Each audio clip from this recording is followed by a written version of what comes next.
वासुदेवाय नारायणं नमस्कृत्य नरं चैव नरोत्तमं देवीं सरस्वतीं व्यासं ततो जयमुदीरये। हे कृष्ण करुणा सिंधु दीनबंधु जगत्पते गोपेश गोपिका कांत राधा कांत नमोस्तुते। तप्त कांचन गौरांगी राधे वृंदावनेश्वरी वृषभानुसुते देवी प्रणमामि हरिप्रिये। जय श्री कृष्ण चैतन्य प्रभु नित्यानंद श्री अद्वैत गदाधर श्रीवासदि गौर भक्त वृंदा। हरे कृष्ण कृष्ण कृष्ण हरे हरे हरे राम राम राम हरे हरे। ஹரே கிருஷ்ணா. அனைத்து பக்தர்களுக்கும் என் மிக பணிவான வணக்கம். இன்னைக்கு ஸ்ரீமத் பாகவதத்தில் முதல் காண்டத்தில் பகவான் பாண்டவர்களுக்காக கௌரவர்களிடம் தூது சென்ற பாகம்.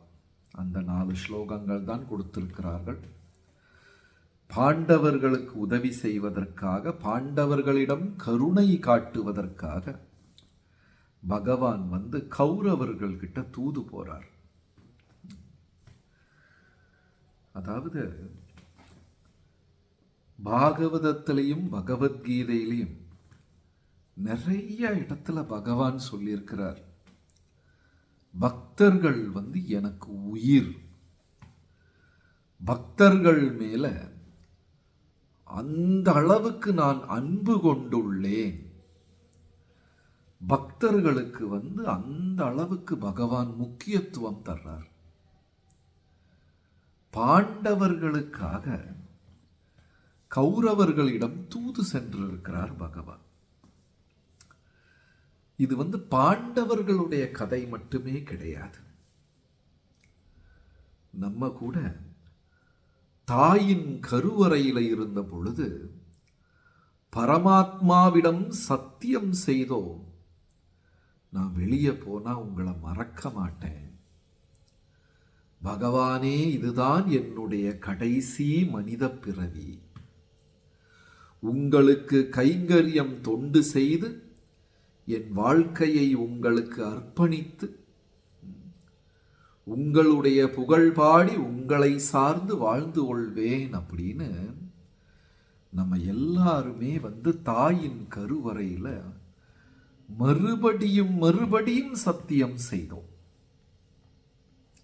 இது எப்படி வேடிக்கைன்னா, புராணங்கள் யானையின் குளியல் அப்படின்னு சொல்லும். இந்த யானை என்ன பண்ணுமா, மணி நேரம் ஆத்துல குளத்துல இறங்கி குளிச்சு, இவ்வளவு காலம் என்று கிடையாது, தண்ணியில விட்டோம்னா அது தண்ணியில விளையாடி கொண்டே இருக்கு. வெகு நேரம் அந்த ஆற்றிலையும் குளத்திலையும் குளிச்சுட்டு வெளியே வந்த உடனே மண்ணை வாரி தன் தலையில போட்டுக்கொள்ளும். தானே மண்ணை வாரி தலையில போடுறதுன்னு சொல்லிதான் கேள்விப்பட்டிருக்கிறோம். ஆனா யானை அதை செய்யும், மண்ணை வாரி தன் தலையில் போட்டுக்கொள்ளும். இவ்வளவு நேரம் குளிச்சு என்ன பிரயோஜனம்? அந்த மாதிரி நம்ம கூட ஒரு தீபாவளி, புத்தாண்டு, நல்ல நாட்கள் அந்த மாதிரி வரும்போது நிறைய சத்தியம் செய்வோம். நான் இன்னையிலிருந்து அப்படி, இன்னையிலிருந்து இப்படி. 3 நாள் கூட போகாது. யானை மண்ணை வாரி போடுற மாதிரி நம்ம என்ன பண்ணுவோம், நம்ம தலையிலையும் பக்கத்தில் இருக்கிறவன் தலையிலெல்லாம் மண்ணை போட்டு விடும். இதை மயான வைராக்கியம் என்று பாகவதம் சொல்லுகிறது. மயான வைராக்கியம் என்று சொன்னால், மயானத்துக்கு போன உடனே நமக்கு ஒரு மாதிரி துறவரம், ஒரு மாதிரி ஒரு தியாக மனப்பான்மை வந்துருமா மயானத்துல போன உடனே. அங்க போன உடனே, நேத்தைக்கு வரைக்கும் நல்லாதான் இருந்தார், நாங்க ஒன்னாதான் உட்கார்ந்து சாப்பிட்டுக்கிட்டு இருந்தோம், பேசிக்கிட்டு இருந்தோம், நேற்றைக்கு இருந்த மனிதன் இன்னைக்கு இல்லை, இவ்வளவுதான் வாழ்க்கை. வாழ்க்கையே ஒரு நீர்க்குமிழி மாதிரி தான், மேல காத்துல போனா போயிடும் என்று பெரிய பெரிய தத்துவமெல்லாம் பேசிவிட்டு அந்த மயானத்திலிருந்து வீட்டுக்கு போன உடனே இந்த பழைய குருடி அப்படின்னு சொல்ற மாதிரி மறுபடியும் அதே கதை தான். இந்த மயானத்தில் வந்த வைராக்கியம் 1 மணி நேரம் கூட நிற்காது. இப்படி பகவானை ரொம்ப ஏமாற்றி இருக்கிறோம். வாழ்க்கையில பாருங்க, கணவனோ மனைவியோ நம் பிள்ளைகளோ நம்ம வார்த்தையை தட்டிட்டாங்கன்னா எவ்வளவு வலிக்கும். இப்ப கணவனோ மனைவியோ பிள்ளையவோ நம்பி நம்ம ஒன்று சொல்லியிருக்கோம், செய்திருக்கோம். ஆனால் அவர் நம்ம பின்னாடி போயிட்டு நம்மளை ஏமாற்றி நமக்கு தெரியாமல் எதையாவது செய்து விட்டால் அந்த ஏமாற்றம் எவ்வளவு பெரிய வலி நம்ம எல்லாரும் அனுபவிச்சிருப்போம். சிறிதாகவோ பெரிதாகவோ பல சூழ்நிலைகள்ல நம்ம இந்த ஏமாற்றத்தை நம்ம எல்லாரும் அனுபவிச்சிருப்போம். உன்னை இவ்வளவு நம்பினேனே, என் நம்பிக்கைக்கு துரோகம் செய்து விட்டாயே அப்படின்னு சொல்லி அது ரொம்ப அதிகமா நமக்கு வலிக்கும்.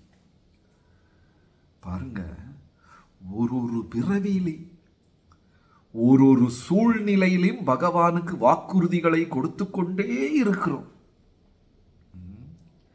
இந்த பிறவிதான் எனக்கு கடைசியான மனித பிறவி கிருஷ்ணா, இனி நான் உங்களை மறக்க மாட்டேன், உங்கள் நாமத்தை மறக்க மாட்டேன், உங்கள் தொண்டுகளை மறக்க மாட்டேன், நீங்கள் என் மீது காட்டிய கருணையை மறக்க மாட்டேன் என்று சத்தியத்துக்கு மேல சத்தியத்தை செஞ்சுக்கிட்டு 3 நாள் அது ஒரு இப்ப பழக்கமாகி விட்டது நமக்கு. அதனால் அது பெருசா வலிக்காது.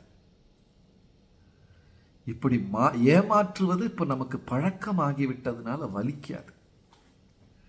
எவ்வளவு ஏமாற்றம் இருந்தாலும் பகவான் என்ன நினைக்கிறாரு, அவன் பரவாயில்ல, பல முறை தோற்றுவிட்டான், இந்த முறை கண்டிப்பாக என்னிடம் வந்து விடுவான் என்று நம்பிக்கையை வைத்து அந்த பக்தன் திரும்ப வருவதற்காக அனைத்து சூழ்நிலைகளையும் உருவாக்குகிறாராம்.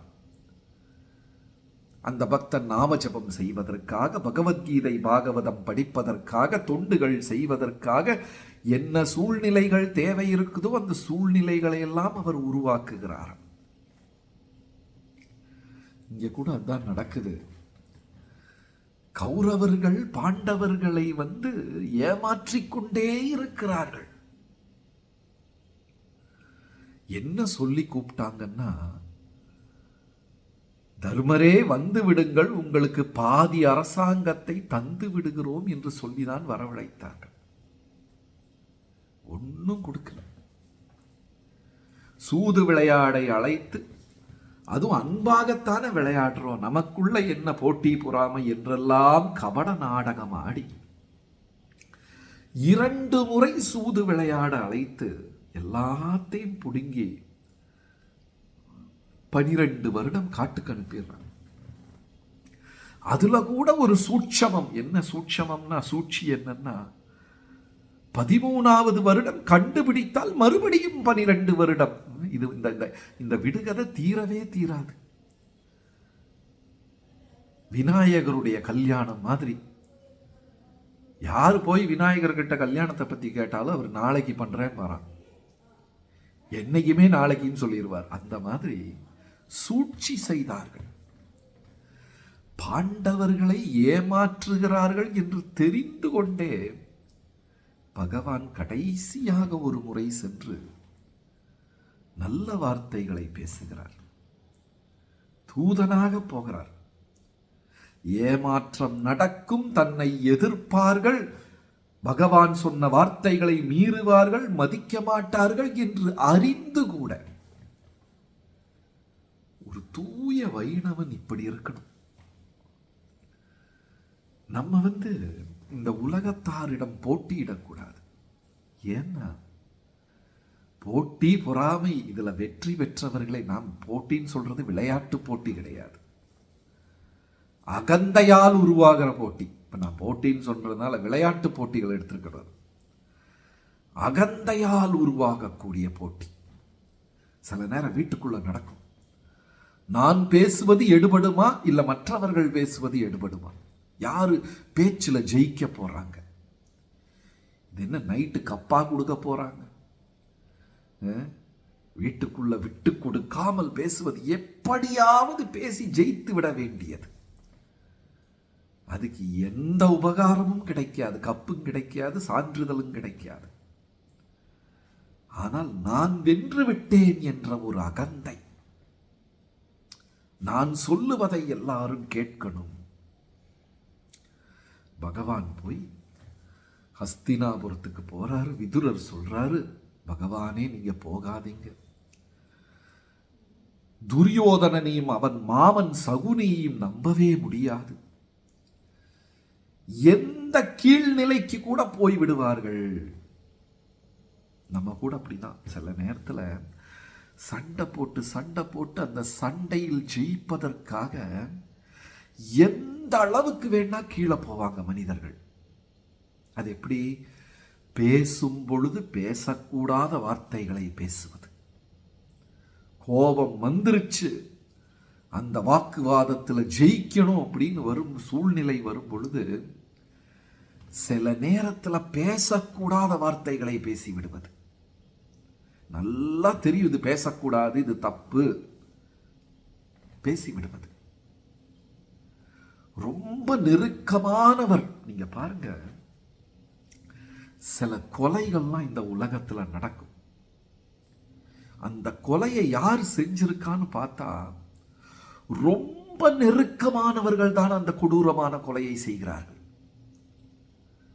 கணவன் தூங்கிக் கொண்டிருக்கும் பொழுது அம்மிக்கல்லை எடுத்து தலையில் போடுவது, தன் மனைவிக்கும் பிள்ளைகளுக்கும் உணவில் விஷம் வைத்து கொடுப்பது. ஆங்கிலத்தில் ஒரு சொல் இருக்கு, best friends will make worst enemies அப்படின்னு சொல்லுவாங்க. ரொம்ப நெருக்கமானவர்கள் தான் மிகவும் கொடூரமான எதிரிகளாக மாறுவார்கள். இப்ப பாருங்க, இந்திய நாடு, பாகிஸ்தான் நாடு, வடகொரியா, தென்கொரியா, அப்படியே எவ்வளவு வருடங்களானது அமைதியே வரல. ஏன்? ஒரு காலத்துல ஒரு தாய் பிள்ளைகள் இவங்கெல்லாம்.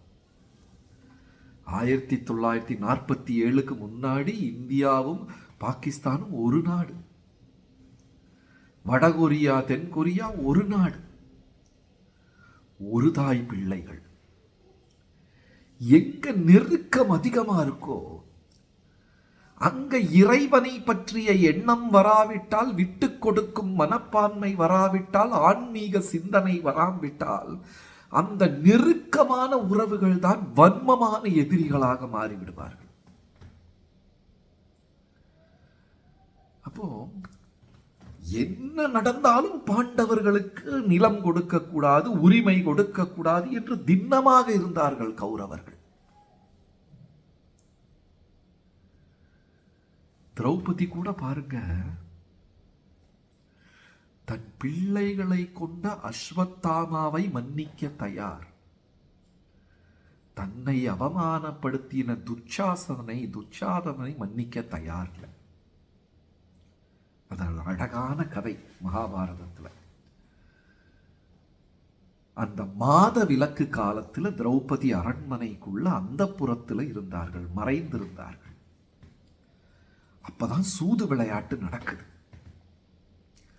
உடனே துச்சாதனன் என்ன செஞ்சான், அந்த திரௌபதியை தலைமுடியை பிடித்து அந்த மாத விலக்கு நேரத்தில் இழுத்து கொண்டு அந்த பெரிய மன்னர்கள் கூடியிருக்கும், பெரும் மகான்கள் கூடியிருக்கும் அவையில் இழுத்து கொண்டு வருகிறார்கள்.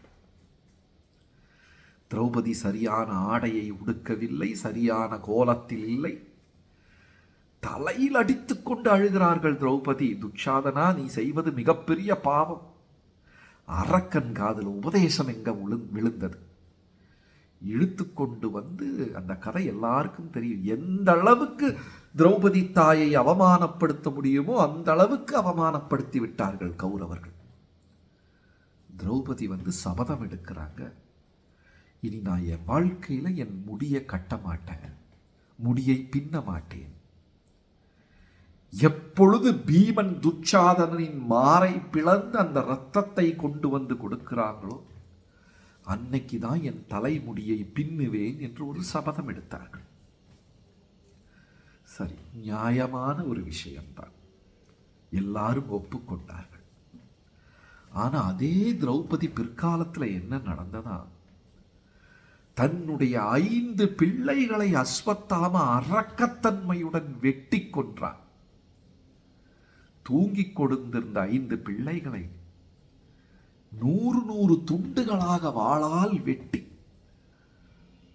அவங்க தலையை மட்டும் சின்னமாக கையில் எடுத்துக்கொண்டு அந்த கொட்டகைக்கே தீ வைத்து அந்த குழந்தைகளின் உடலை சாம்பலாக்கி மாற்றிவிட்டார். எவ்வளவு கொடூரமான செயல்! ஆனா திரௌபதி என்ன செஞ்சாங்கன்னா, நான் உன்னை மன்னித்து விடுகிறேன் என்றார்கள்.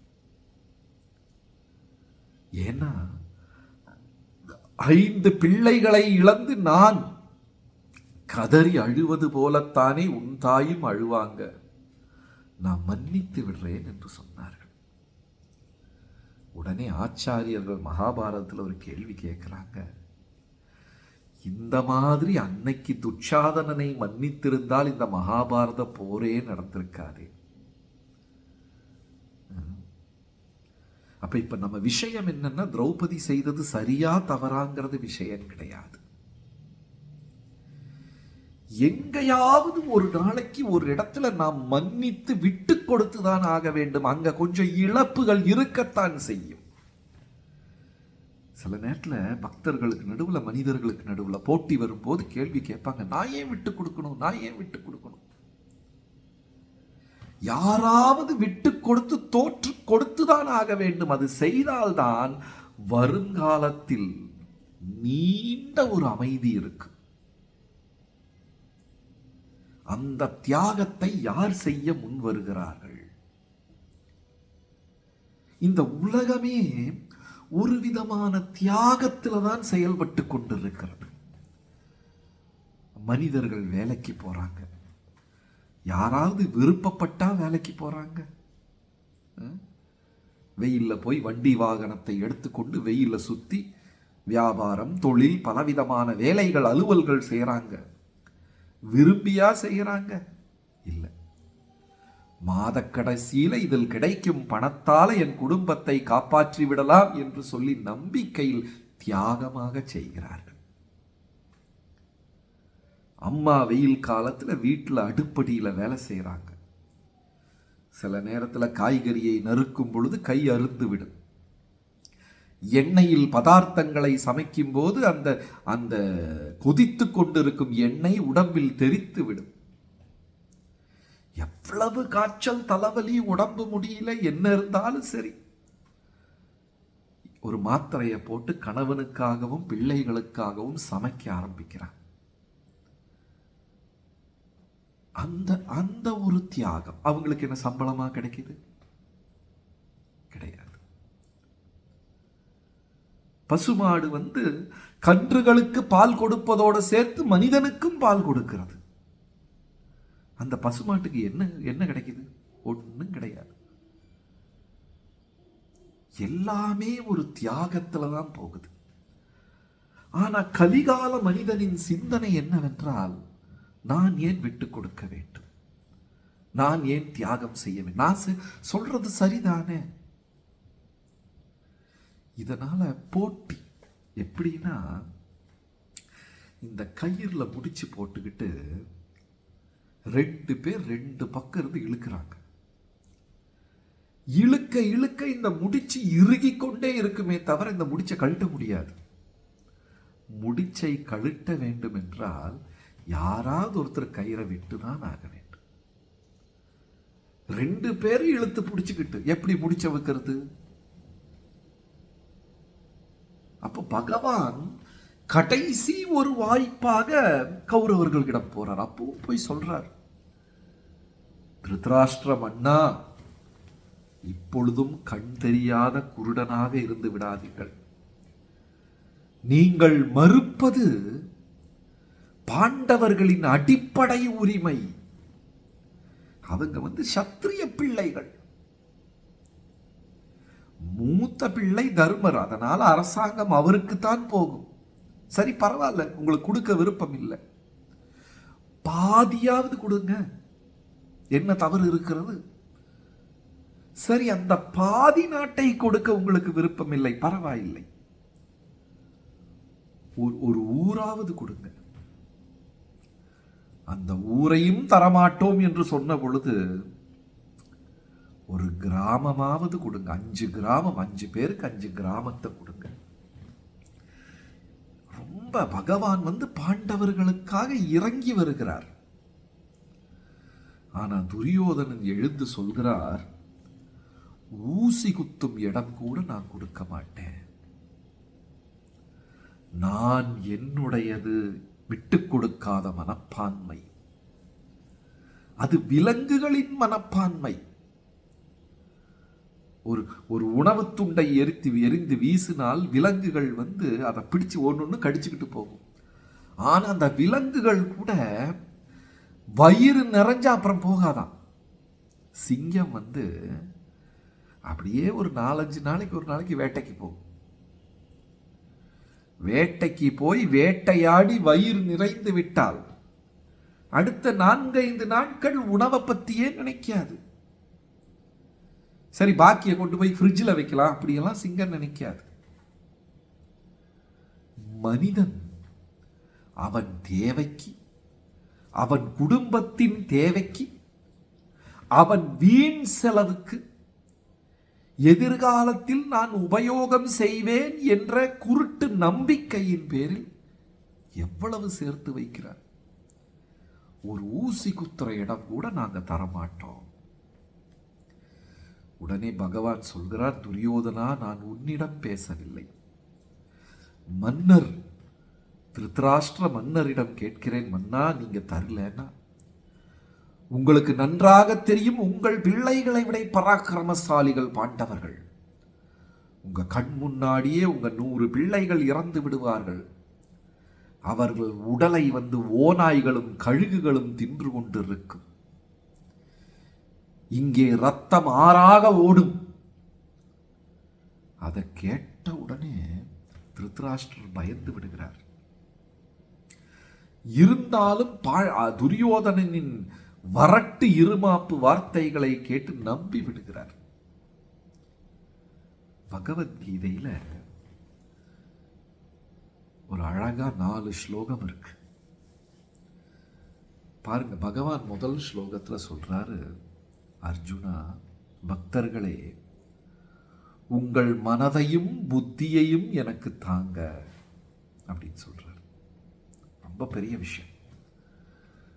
நம்ம பணத்தை கூட கொடுத்துருவோம், மனசை கொடுக்க மாட்டோம். அது யாருமே அந்த நிலையில யோசிப்பது கிடையாது. எதை வேண்டுமென்றாலும் ஒரு மனிதன் இனியொருவனுக்கு விட்டுக் கொடுப்பான், தன் மனதை கொடுக்க மாட்டான். ஒரு விஷயத்துல நம்ம மனதை கொடுத்து விட்டோம் என்றால் அதை ஆட்கொள்ள முயற்சி செய்வோம். சில நேரத்தில் இந்த நெருக்கமான உறவுகளுக்கு நடுவில் விரிசல் வரும் பொழுது அந்த நேசித்த ஆளை கொல்லுவதற்கு கூட தயாராகி விடுகிறார்கள். ஏன்? நான் என் மனதை உனக்கு பறிகொடுத்தேன், நீ நம்பிக்கை துரோகம் செய்து விட்டாய், எனக்கு கிடைக்காதது இந்த உலகத்தில் வேற யாருக்குமே கிடைக்கக்கூடாது. நான் சின்ன பிள்ளையா இருக்கும்போது ஏதோ திங்கிறதுக்கு கேட்டு அம்மா திட்டுனாங்க. எனக்கு இப்போ ஞாபகம் இருக்கு. அம்மா திரும்பின உடனே வடை சட்டியில் அப்படியே உப்பு பாக்கெட் எடுத்து போட்டேன். யாரும் சாப்பிடக்கூடாது. 4ஆம் வகுப்போ 5ஆம் வகுப்போ படிக்குது. அப்பா பலார்னு ஒரு அறை விட்டாரு. அது ஒரு வாரம் அப்படியே விபூதி போட்ட மாதிரி முகத்தில் அந்த காயம் இருந்தது. அதாவது எனக்கு கிடைக்காதது மற்றவர்கள் யாருக்கும் கிடைக்கக்கூடாது. நான் அதில் என்னுடைய விருப்பத்தை கொடுத்து விட்டேன், மனதை கொடுத்து விட்டேன். கிருஷ்ணர் என்ன சொல்றாருன்னா, உன் பணம் எனக்கு வேண்டாம், உன் மனம்தான் எனக்கு வேண்டும். 24 மணி நேரமும் நீ என்னை சிந்தனை செய்ய வேண்டும். ஒரு பாட்டு கூட தமிழ்ல இருக்கு, சிந்தனை செய் மனமே செய்தால், அப்படி ஒரு பாட்டு. அதை நம்ம குறிப்பா யாருக்கும் கொடுக்க மாட்டோம். என் மனதில் 24 மணி நேரமும் என்ன சிந்தனை ஓடிக்கொண்டிருக்கிறதோ அதுதான் என் உணர்வு, அதுதான் நான். ஒரு கள்ளு குடிய, ஒரு சாராயம் குடிப்பவன் வீட்டில் மனைவி கிட்ட அன்பா பேசுவான், குழந்தை எடுத்து மடியில் வைத்து விளையாடுவான், வேலைக்கு போவான், எல்லாமே செய்வான், அழகா செய்வான். ஆனா 24 மணி நேரம் என்ன நினைப்பான்னா, எப்படியாவது சாயங்காலம் போய் கள்ள குடிச்சிடணும், சாராயத்தை குடிச்சிடணும். அவன் உணர்வு அங்கேயே ஓடிக்கொண்டு இருக்கும். ஒரு காதலன் காதலி வேலைக்கு போவாங்க, அது செய்வாங்க, இது செய்வாங்க, சமையல் செய்வாங்க, அது எல்லாம் பண்ணுவாங்க. ஆனால் மனசில் பின்பக்க பகுதியில் எப்ப நான் அவங்கள பார்ப்பேன், அந்த எண்ணம் ஓடிக்கொண்டே இருக்கும். ஒரு தாய், 1 வயது பிள்ளை 2 வயது பிள்ளை இருக்கிற அம்மா என்ன செஞ்சாலும் அந்த குழந்தையை பற்றியே நினைத்து கொண்டிருப்பார்கள். அதுதான் உணர்வு. பகவான் சொல்றாரு, நீ அந்த இடத்துல என்ன வைக்கணும் அப்படிங்கிறார். பெரிய தியாகம் அது. என்ன வேலை செய்து எதை செய்து கொண்டிருந்தாலும், குடும்பம், நம்முடைய கடமைகள், தொழில், பணம், வியாபாரம், மனசுல எப்பவுமே நான் கிருஷ்ணருடைய சேவகன், அவருக்கு பிரியமானதை செய்து கொண்டிருக்க வேண்டும் அப்படிங்கிற ஒரு எண்ணம் ஓடிக்கொண்டே இருக்க வேண்டும். அது அவ்வளவு எளிது கிடையாது. உடனே பக்தர்கள் சொல்றாரு, முடியாது கிருஷ்ணா, நீங்க கேட்கறது ரொம்ப பெருசு. உடனே பகவான், சரி சரி பரவாயில்ல, உன் மனதை தராவிட்டால் நீ ஒரு வேலை செய், எனக்காக விதிகளை கடைபிடி. அடுத்த ஸ்டெப் இறங்கி வர்றார். சரி, மனசை தர முடியலையா, பரவாயில்ல, விதிமுறைகளை நீ கடைபிடி அப்படின்னு சொல்றார். உடனே நம்ம என்ன சொல்லுவோம், அது முடியாது கிருஷ்ணா, அதெல்லாம் ரொம்ப கஷ்டம். எனக்காக நீ சேவைகளை செய். 3வது படி இறங்கி வர்றார். நீ எனக்காக சேவைகளை செய். அதுவும் முடியாது. 24 மணி நேரம் ஜபம் பண்ணுங்க, எங்க நேரம் அதுக்கெல்லாம்? பொதுமக்கள் அப்படித்தானே சொல்றாங்க, ஜபம் பண்ண நேரமே கிடையாது. சரி பரவாயில்ல, என்னை பற்றி சிந்தனையாவது செய். அதுவும் முடியாது. கடைசியில கிருஷ்ணர் இறங்கி வந்து சொல்றாரு, யாராவது என்னை பற்றி பேசிக் கொண்டிருப்பார்கள், கொஞ்சம் அதை காதாலையாவது கேட்டுக்கோ. பாருங்க எந்த அளவுக்கு கருணை இருக்கிறது. சில நேரம் பெற்றோர்கள் பிள்ளைகளை படியும்பாங்க, படிக்க மாட்டாங்க. உடனே அம்மா, டீ ஒரு 1/2 மணி நேரம் புத்தகத்தை திறந்து வச்சு உட்கார்றா, கெஞ்சுவார்கள். அது யாருடைய நலனுக்காக? அந்த பிள்ளையின் நலனுக்காக. கொஞ்ச நேரம், ஒரு 1/2 மணி நேரம் உட்கார். அவர், அந்த தாய் என்ன பண்ணுவாங்க, தன் வேலையை மாற்றி வைத்து விட்டு அந்த குழந்தை கூட, அந்த அம்மாக்கு என்னத்துக்கு 8ஆம் வகுப்பு புத்தகம் படிச்சு பரீட்சை எழுத போறாங்க? அந்த அம்மாக்கு ஒரு தேவையும் கிடையாது. ஆனா பிள்ளையுடன் உட்கார்ந்து கொண்டு பாணிப்பட்டு யுத்தம் 1970 40 நடந்தது அப்படின்னு அவங்களும் உட்கார்ந்து படிச்சுக்கிட்டு இருப்பாங்க. அவர்களுக்கு எந்த தேவையும் கிடையாது. அந்த பிள்ளைக்காக இறங்கி வருகிறார்கள் அன்பால். அதே மாதிரி கிருஷ்ணர் சொல்றார் கடைசியில, என்னை பற்றி கொஞ்சம் காதாலையாவது நீ கேட்டுக்கோ, உன் வாழ்க்கை வெற்றி அடையும் என்று சொல்லுகிறார். அப்ப இந்த ஸ்லோகங்கள்ல பகவான் தூதராக போறார். அதுல என்ன புரிந்து கொள்ளலாம் என்றால், பாண்டவர்கள் மீது அந்த அளவுக்கு அன்பு வைத்திருக்கிறார் பகவான். இப்ப நம்ம நாம ஜபம் செய்ப்பாங்க, இந்த வகுப்புல ஏறக்குறைய 700 பேர் இருக்கிறோம். நம்ம ஒருத்தர் மேலையும் பகவான் அந்த அளவுக்கு அளவு கடந்த அன்பை வைத்துக் கொண்டிருக்கிறார். நம்ம காலையில் எழுந்திரிச்சு ஜபம் செய்வது, என் வாழ்க்கை நடைமுறைகள், நான் காலையில் எல்லாத்தையுமே கவனித்து கொண்டு நமக்கு உதவி செய்து கொண்டே இருக்கிறார். ஆனால் நமக்கு புரியறதில்லை. அதனால தான் அவரை கருணை கடல் என்று சொல்வார்கள். ஏன்னா கடல்ல எவ்வளவு லிட்டர் தண்ணி இருக்குன்னு யாராலையும் அளக்க முடியாது. ஒரு பால் அளக்கிற லிட்டரை தூக்கிட்டு போயிட்டு கடல்ல உட்காந்து எவ்வளவு லிட்டர் தண்ணி இருக்குன்னு அளக்க முடியுமா? முடியாது. ஆனா என் வீட்டு டேங்க்ல எவ்வளவு தண்ணி இருக்குன்னு அளக்க முடியும், பக்கெட்ல எவ்வளவு தண்ணி இருக்குன்னு அளக்க முடியும், வாளியில எவ்வளவு இருக்கு எல்லாம் அளக்க முடியும். கடலில் இருப்பதை அளக்க முடியாது. அவர் கருணை கடல். அவர் நம்மிடம் கொண்ட அன்பு அளக்க முடியாது. ஆனால் நாம் மனிதர்களிடம் கொள்ளும் அன்பை அளக்க முடியும். ரொம்ப அழகான ஸ்லோகங்கள். ஹரே கிருஷ்ணா. நன்றி, வணக்கம்.